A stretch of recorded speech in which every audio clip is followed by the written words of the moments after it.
Today we're going to talk about the Puritans, and that's getting us started on the play that we're about to go through, the Crucible. So we're going to be using guided notes for this slideshow. So you need to pull up your document that's on the assignment where you found this video titled Guided Notes, Background Slides, Digital Assignment. Pause the video for a second if you need a minute to pull it up.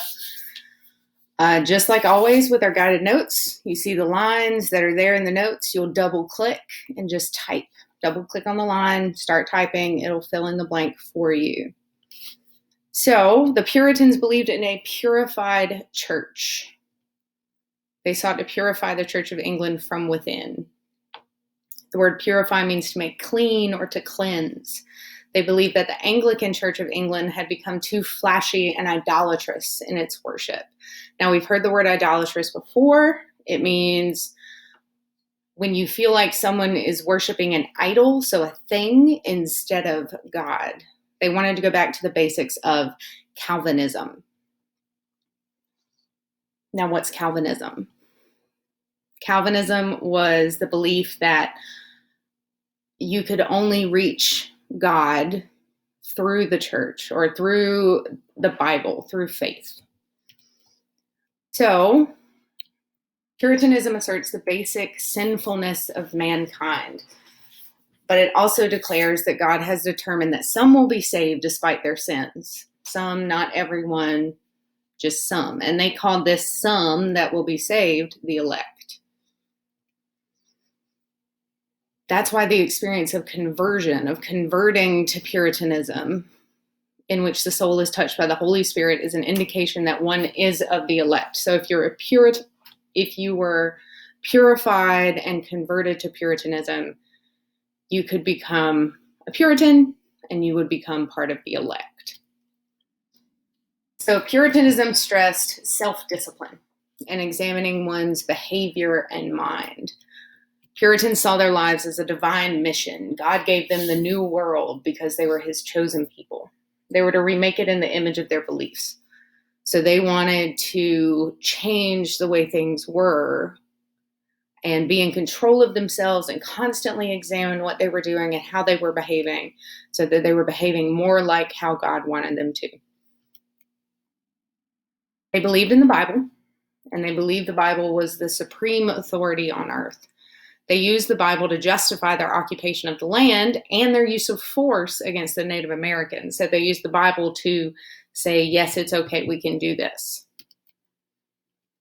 So the basic tenets of Puritanism, they believed in a judgmental God, that God would judge those who did not behave in the way that they were supposed to. They believed in predestination or election. Predestination is when your life is already planned out. God has a plan for you. And we've already talked about election, which was being chosen as one of God's people. They also believed in the original sin concept, Adam and Eve, where humans were inherently sinful. They also believed in providence, that fate was what happened when someone was taken care of, that they were chosen, that they were planned out. And they believed in God's grace, that if you behaved in the way you were supposed to, you would be forgiven for your sins by God. Puritans examined themselves and their lives constantly, looking for evidence of their election. They believed that evidence came from a bunch of different avenues. Some of the signs that they believed in were guilt and remorse. So if you felt bad about something you did that was sinful, that was God's hand in your life making you feel that way. Thrift. Thrift is being able to spend your money wisely and not spend too much money and be able to save money in the long run.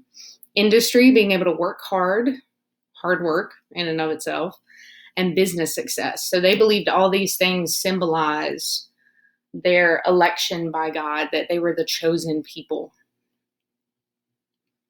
So unlike Anglican and Catholic churches at the time, Puritan churches did not believe that all parish residents should be full church members. So they didn't believe everyone in the community was supposed to be a part of the church. They believed you were chosen. They were exclusive, not inclusive. So it was only a few of us. And they believed that a true church consisted not of everyone, but only of the elect, of the chosen few. To the Puritans, a person by nature was wholly sinful, that all of us have sin, all of us behave in sin, but could achieve good only by severe and unremitting discipline. So if you were in control of yourself, if you constantly analyzed, then you could achieve good, then you could be blessed. Hard work was considered a religious duty. You were supposed to work hard, you were expected to work hard, and emphasis was laid on constant self-examination and self-discipline. So being in control of yourself, analyzing how you're behaving and what you're doing. There were also actions that were punishable by law. So profanation of the Sabbath day. Now, if you don't know, the Sabbath day is the seventh day of the week. It's considered holy. Some religions believe it to be Sunday, some believe it to be Saturday. So if you worked on the Sabbath day, you could be arrested or fined in a Puritan community. Blasphemy. Blasphemy is when you use the name of God in vain, or you talk bad about the church or talk bad about the Bible. All of these things were considered blasphemy. Fornication. Fornication is having sexual relations outside of marriage. If you're unmarried. If you are married, it's called adultery. Drunkenness. While the Puritans could drink, we'll talk about that later, if you were getting drunk, it was to excess. So they considered that punishable by law as well. Gambling, making bets. The reason gambling was considered against God is because you're making bets. You're placing bets on how you think the future would turn out. And with their belief in predestination, it was considered taking God's power as your own. And participation in theatrical performances. This is personally my favorite. If you were participating in theatrical performances, you were acting or you were lying as they saw it. If you're lying, that becomes a problem in and of itself. It's sinful. Then you have people called dissenters. Dissenters are the people who disagreed with the church. Reformers, people who wanted to change the way the Puritans behaved, were excommunicated from the church. They were driven out of the community. Excommunicated means that you were no longer considered to be a part of the church. You couldn't be buried in the churchyard. To them, they believed that not being buried in the churchyard would actually condemn you to hell. Quakers and other dissenters received very harsh punishments, including execution for their beliefs in Puritan communities. The Puritans honored material success. So having stuff, being able to buy things, being able to make money to be successful. Wealth was considered to be the reward of a virtuous life. It wasn't considered selfish or greedy to want to be successful. It was just proof that you were one of the chosen ones. They also valued family life, community, service, art, and literature. Puritans were known to drink beer and other alcoholic beverages on occasion. So they were allowed to drink, you just couldn't get drunk. So by 1700, Puritanism was fading in New England for various reasons. Some of the most important being the Indian Wars. So when the Americans were battling with the Indians and the French. Urbanization. So urbanization is when you go from rural communities where everyone's kind of out in the country to city life, where there's a higher population of people. And the Age of Reason. The Age of Reason was when people started moving away from religious beliefs and into logical or what they called intelligent thought, where you started asking questions, you started doing research, you started studying or going to science for explanations for things. And the Salem witch trials. The Salem witch trials is a huge one, and that's one that we're going to be talking about here as well. So what was the Puritan influence on America? There were a lot.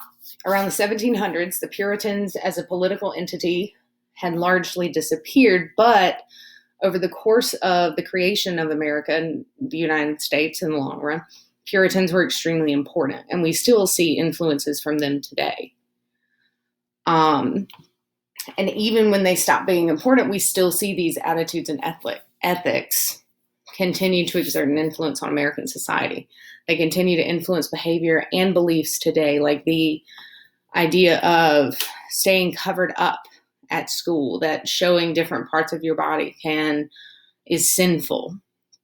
That when prom is canceled because students dance too close together, or dancing is considered too sexual. Anything that's sexual is taboo in American society now. That's a Puritan ideal.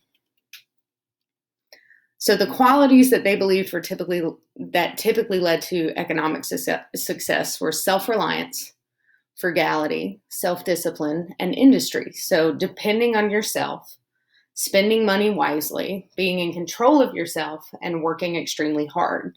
So all of these qualities Americans still value highly today. It's part of that American dream, that idea of pulling yourself up by your bootstraps. Anyone can be successful. Their concern for education was extremely important to the development of the United States.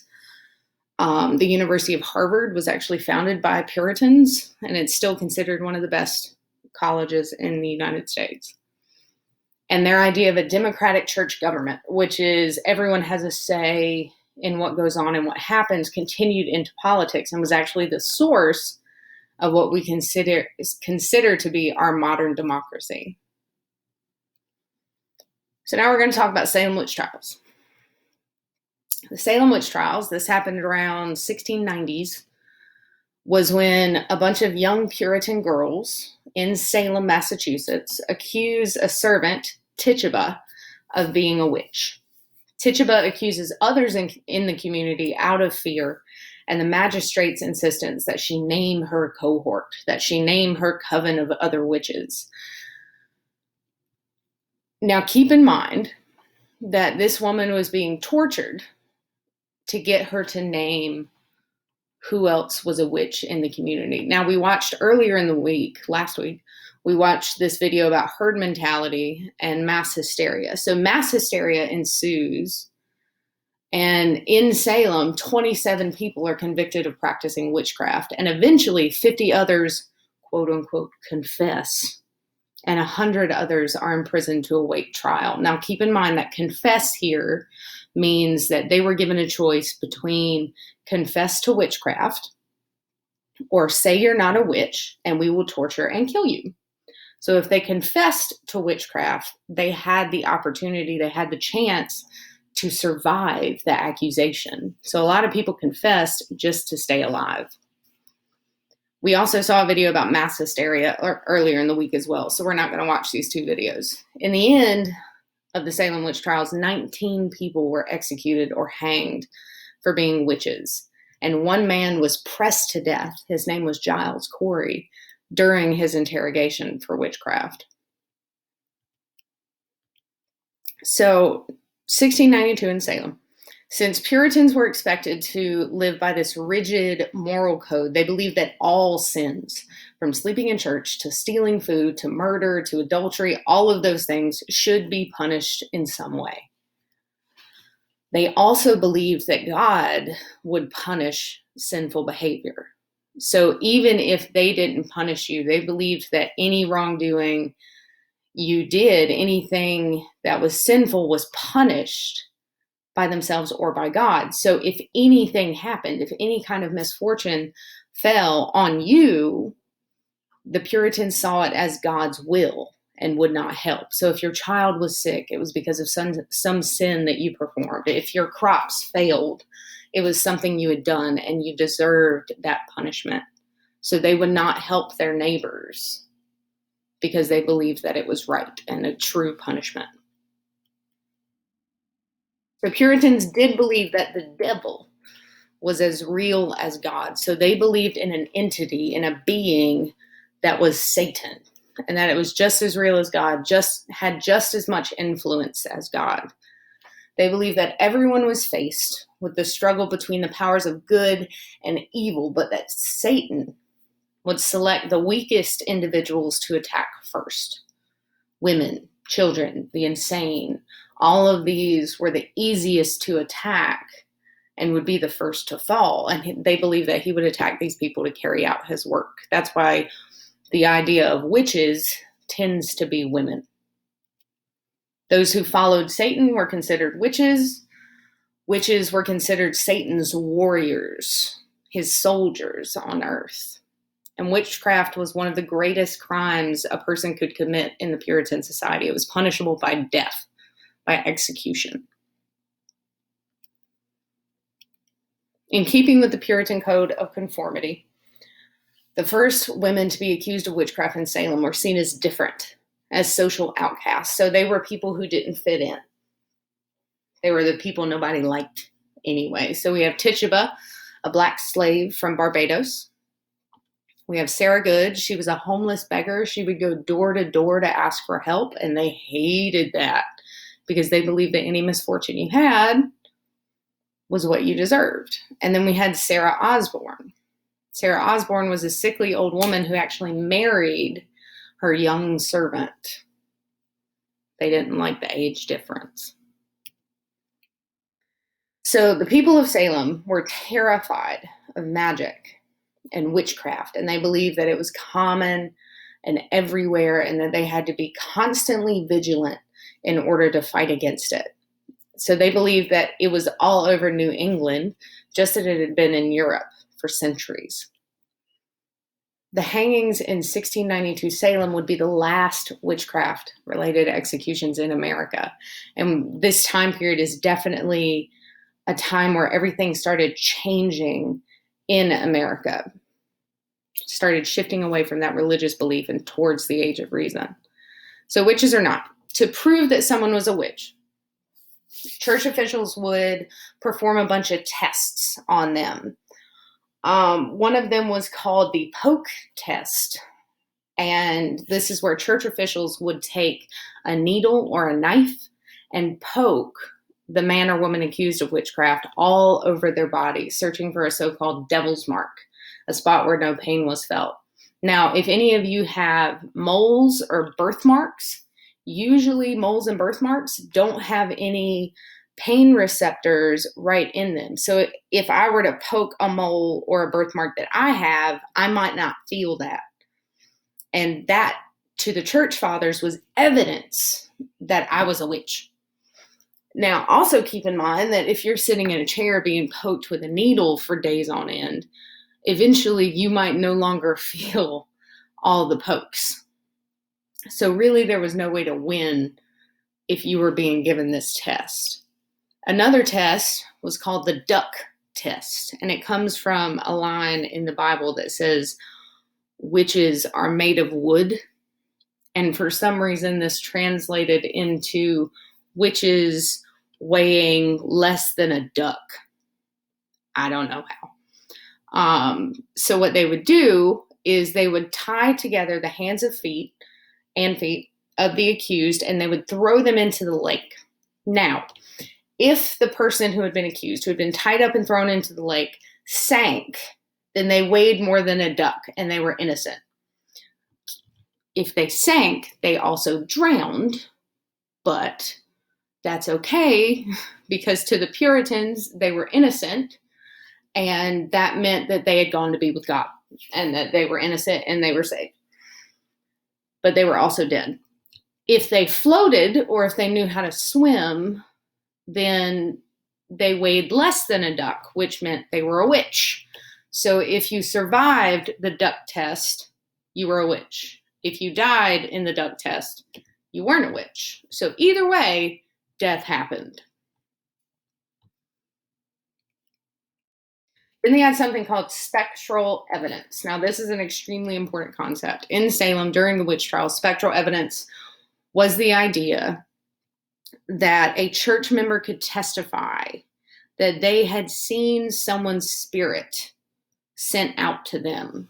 What that means is you have someone who is accused of being a witch, and they're accused of casting a spell on someone else.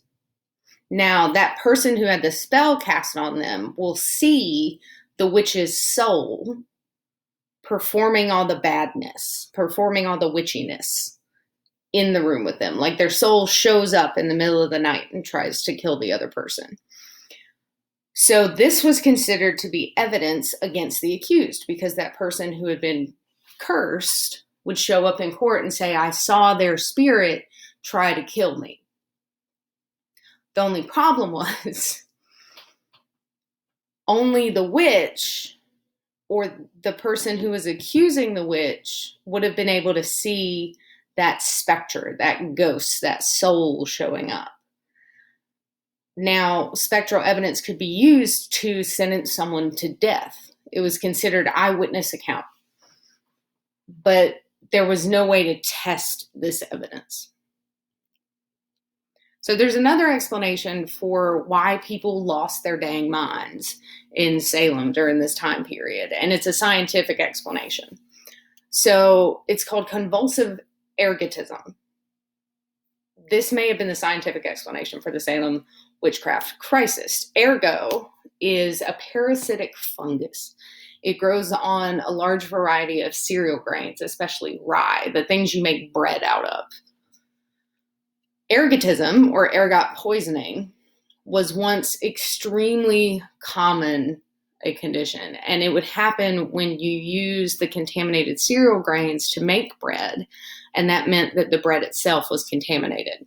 So you'd eat the bread, and it would have this crazy fungus in it, and it would cause all kinds of craziness in the symptoms. So there was convulsions, so seizures, shaking. It would cause fever. It would cause vomiting. It would cause hallucinations and bleeding from like the mouth. You would bleed from your mouth. So these were considered symptoms of being cursed.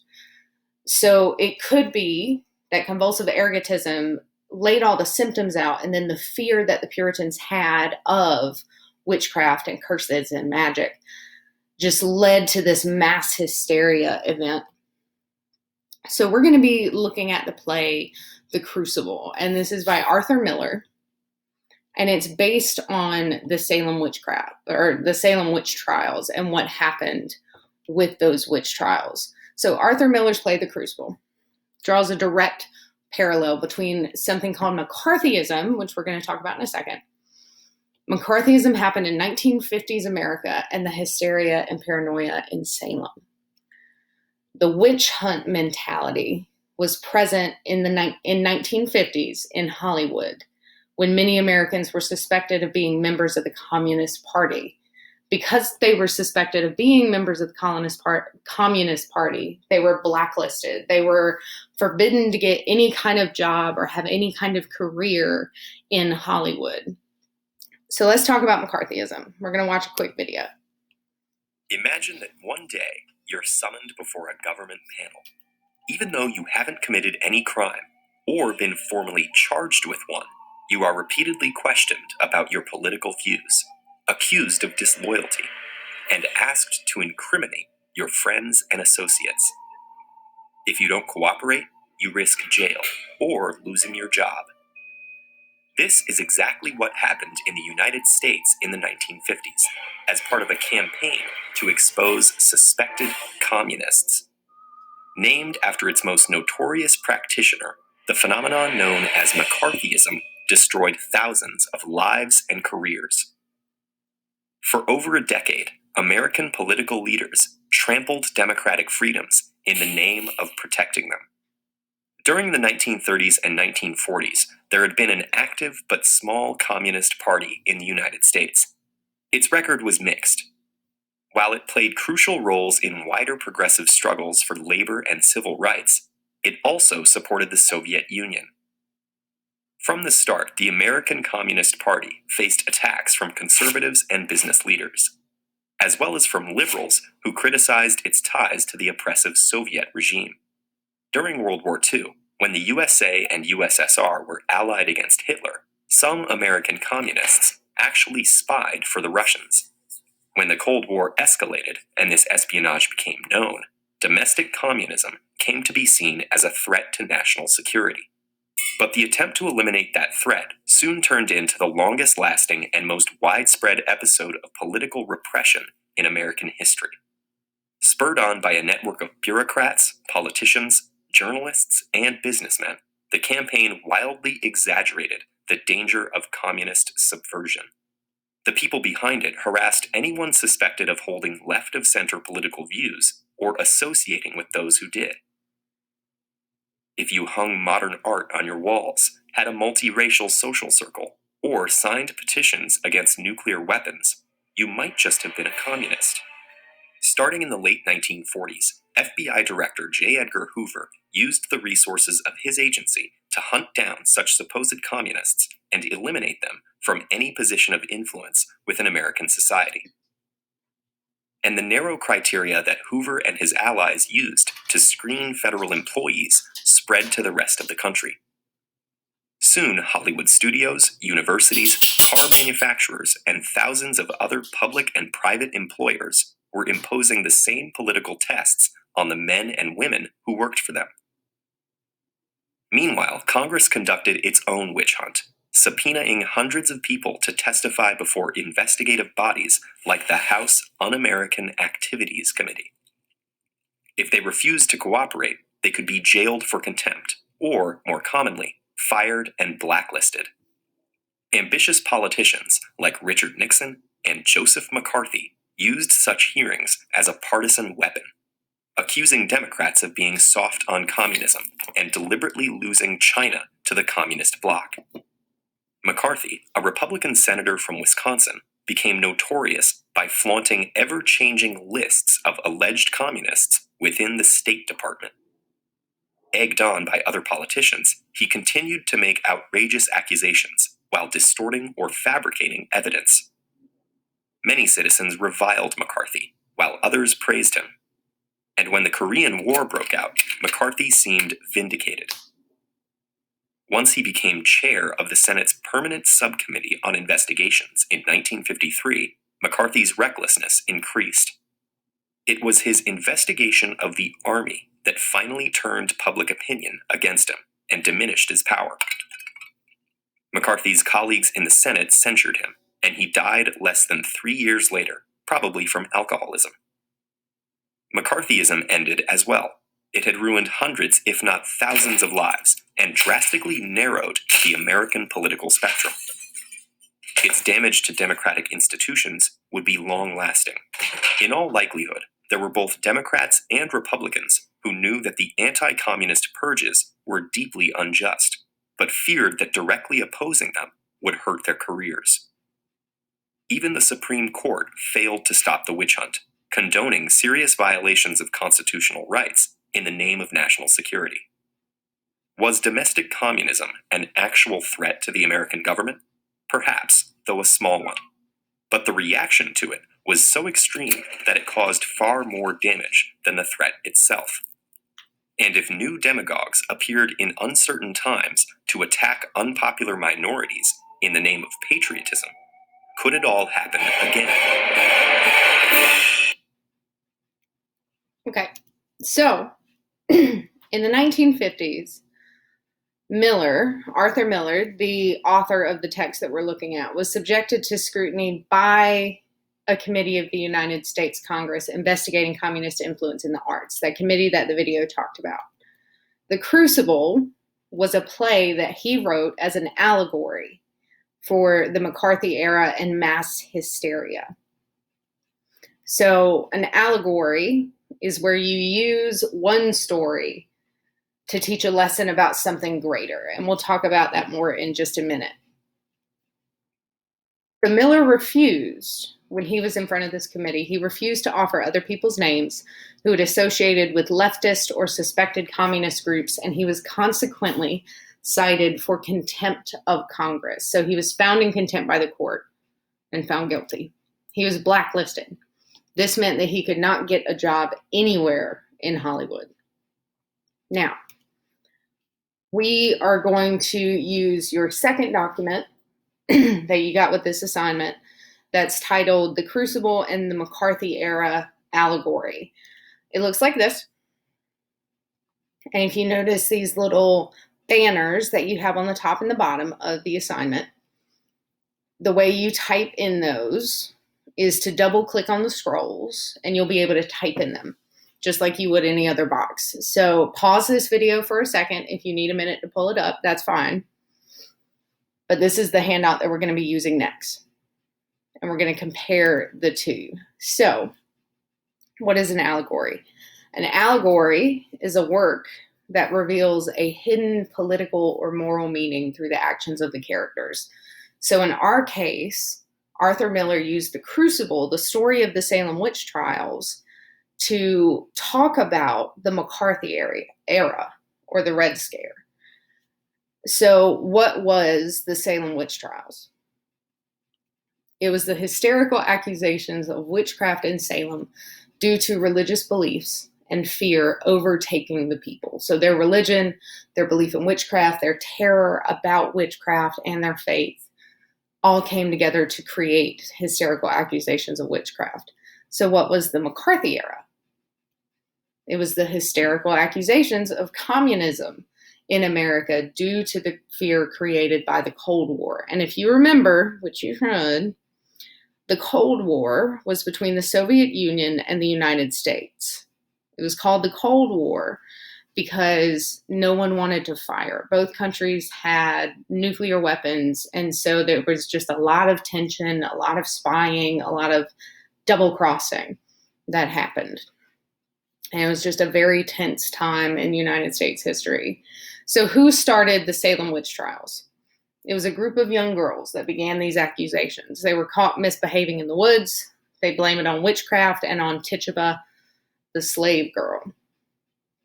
The McCarthy era was started by Joseph McCarthy. He used these accusations to gain power for himself. So why were the Salem witch trials begun? It was because of fear and religious suppression. The McCarthy era, on the other hand, began because of fear and xenophobia. Xenophobia is the fear of the other, the fear of someone outside of your country, outside of your race, outside of your religion. Fear and xenophobia came together to create the McCarthy era, or the Red Scare, the fear that surrounded that. So what was the effect on the people who were accused? In the Salem witch trials, the people who were accused faced death, ostracization, which means they were kicked out of the community, they were kicked out of the church, and moral condemnation, which was a huge deal for Puritans because they believed that they weren't part of the church, that they could not be part of heaven, meaning they would go to hell. The people who were accused in the McCarthy era faced blacklisting. They were unable to get a job, personal upheaval, marriages destroyed, families broken apart, ostracization as well, being separated from the community, and lynching. If you don't remember what lynching is when it's mob justice. It's when people in the community decide to attack or kill someone based on popular belief. So even if you're found not guilty in the court, your community could still turn against you. So why didn't people stand up to it? Why didn't people stand up to the Salem witch trials? So herd mentality went into it, where people just went along with the crowd. Fear was absolutely a part of it. The Puritans believed in that moral compass along with that divine punishment. So anything that was happening to you was sanctioned by God.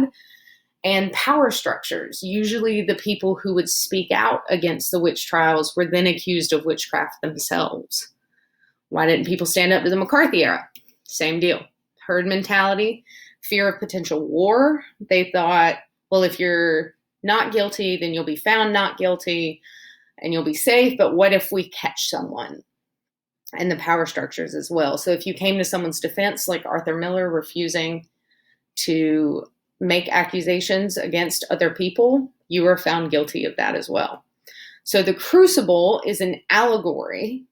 Remember, a work that reveals a hidden or political or moral meaning through the actions of the characters. The Crucible is an allegory for the McCarthy era because it demonstrates the danger of mass hysteria, fear, and reckless accusation in a small town setting in order to highlight that same danger on a national scale. So Arthur Miller took the setting in the Crucible, the setting of Salem, to show how mass hysteria, herd mentality, fear all come together to create this horrific occurrence, which is the same thing happening on the larger governmental scale when he was writing this play. To say, look, this is wrong. We need to do something about this. So we're going to be looking into the Crucible, and we're going to be watching bits of that play and discussing it and answering questions for it as we go along. That's it for today, guys.